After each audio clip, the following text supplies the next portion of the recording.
Okay, so this was the third game from the Handball Chess Boss 7-day daily chess series.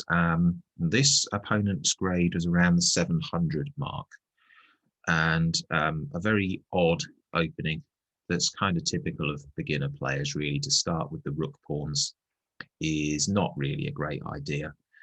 The rooks are supposed to stay at home really until a bit later in the game, and if you put the rooks on these squares and the enemy opens with the center pawns, what will happen is they'll get nabbed anyway. So let's see where we went. So okay, so playing black in this one. So a4, e5, occupy the center, already threatening that square. So rook a3, no good. And h4, same thing the other side. It's just not great. You can see that the computer already is saying that black is the best part of a pawn and a half ahead, just based on the fact that these two rook pawn moves are just bad. So absolutely fine.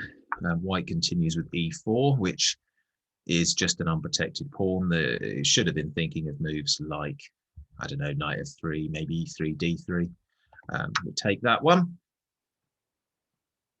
as it's an unprotected pawn. d4, again, it's just another unprotected pawn. So just look at the strength of the black center now. You're 2 pawns ahead plus the center. Very, very quick game, this one. So as a beginner player, this is a wonderful example of what not to do in the opening if you're white. Lots of moves that you could play here now as black. It's difficult really to go wrong. I mean, that's apparently not the best move, but at this point, what could you do? The computer wants to play h6, simply to kick the bishop away, which says it's a lot better, but there's not going to be anything really, really terrible with that move. Queen b5 is okay. It's no worse than anything else. Quite happy to swap at this point. That's fine. Probably should have played c6, but again, you know, I'm quite happy just swapping off pieces here. This is already a game that's dead. Knight to c3 is simply overlooking pawn takes. So you can see really playing a genuine beginner in this one early in the series. Just don't be putting your pieces in danger like that. It's obviously a mistake. Castles is okay. Takes is fine. King takes. There's nothing really here to analyze as such. Knight to a3. Well, why? There's a bishop available here. Just take it. There's no reason not to be taking the free bishop. So I'll have the pawn. And the rest of it really is just, I'm really only putting this in for the sake of completeness. That traps the bishop. It's a slightly tricksy move because it threatened this square, so it was a fork against the king and the rook from the knight. But I mean, we can protect that. Knight protects that square now. King to f7.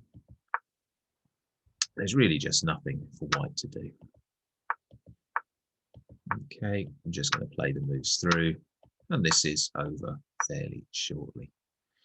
I mean, at this point, when you're so far ahead in material, if there's no obvious route to checkmate, just swap pieces, which is largely what happened. And now we're just trying to force through the passed pawn.